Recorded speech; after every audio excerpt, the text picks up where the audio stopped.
नमस्कार दोस्तों, मैं डॉक्टर पवन बासनीवाल आपका स्वागत करता हूं, वेलकम करता हूं। दोस्तों, जैसे ही कोई मौसम चेंज होता है, कुछ न कुछ इन्फेक्शन हो जाता है। जनरली सबसे ज़्यादा प्रोन इन्फेक्शन होता है जो आपके पेट में हो जाता है, जिसकी वजह से दोस्तों डायरिया वाली सिचुएशन आ जाती है, दस्त वाली सिचुएशन आ जाती है। ये तरह तरह की वजह से हो सकता है, जैसा मैंने बोला बैक्टीरिया के वायरल इन्फेक्शन की वजह से हो सकता है, या किसी दवा का साइड इफेक्ट भी हो सकता है।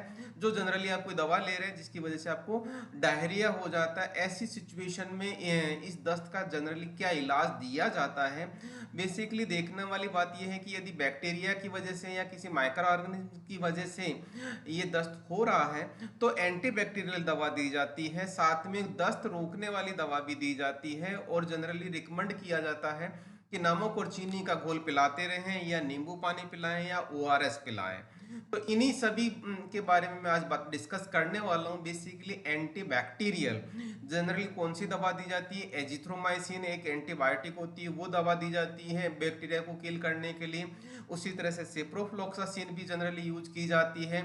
सिप्रोफ्लोक्सासिन को टिनिडाजोल के साथ में दवा दी जाती है, दोनों के कॉम्बिनेशन में भी दवा आती है, टैबलेट के फॉर्म में भी आती है और सस्पेंशन के फॉर्म में भी आती है, वो भी जनरली दी जाती है। उसी तरह से ओनिडाजोल और ओफ्लोक्सासिन दवा भी आती है जो इस चीज के लिए पेट के इन्फेक्शन को ट्रीट करने के लिए दिया जाता है। सिमिलरली मेट्रोनिडाजोल आता है जो बहुत कारगर दवा होती है बैक्टीरिया को किल करने के लिए। ओफ्लोक्सासिन और मेट्रोनिडाजोल दोनों के कॉम्बिनेशन भी में भी यूज किया जाता है। इसी तरीके से दोस्तों एक लोप्रेमाइड दवा आती है जो आपकी गेस्ट्रो इंटेस्टाइनल ट्रैक, या जिसको अपन बोलते हैं इंटेस्टाइन की जो मोटिलिटी होती है, उस मोटिलिटी को रिड्यूस करता है, जिसकी वजह से आपके पेट में राहत मिलती है। मतलब ये हुआ जो मरोड़े आते हैं उसके लिए जनरली दिया जाता है, जिसको अपन बोलते हैं लोप्रेमाइड। इसी तरह से दोस्तों एक दवा और होती है जिसको अपन बोलते हैं रेसिकोडोट्रिल।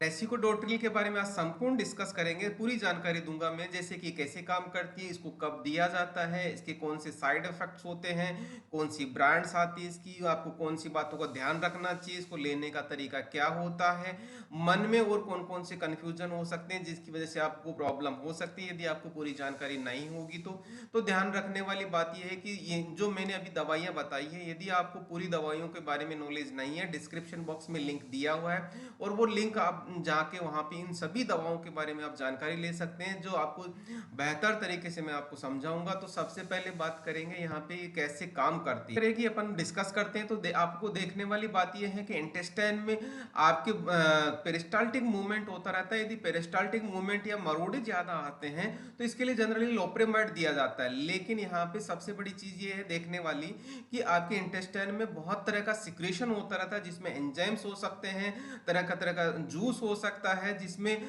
आपका जो टॉक्सिन्स या बैक्टीरियल इन्फेक्शन होता है उस समय ये ज्यादा होने लग जाता है, जिसकी वजह से आपको दस्त या डायरिया वाली सिचुएशन आती है। दोस्तों रेसिकोडोट्रिल क्या करता है, इस सिक्रेशन को, इस जो बहुत ज्यादा सिक्रेशन होता है जिसकी वजह से आपको वाटरी डायरिया या कब दस्त हो रहे हैं तो उसको ट्रीट करने के लिए दिया जाता है। मतलब ये रेसिकोडोट्रिल एंटी सिक्रेटरी के तौर पे काम करता है, जिससे आपको लिक्विड या फ्लूइड कंटेंट आपके इंटेस्टाइन में नहीं होगा, कंपेरेटिवली कम होगा, वो बॉडी में रिटेन रहेगा। तो आपको क्या होगा दोस्तों, ज्यादा वीकनेस नहीं आएगी, डायरिया वाली सिचुएशन को कंट्रोल करने में बहुत अच्छा सहायक महसूस होता है। मीन्स रेसिकोडोट्रिल डायरिया को बहुत अच्छे से कंट्रोल कर लेता है एज ए एंटी सेक्रेटरी की तरह काम करके।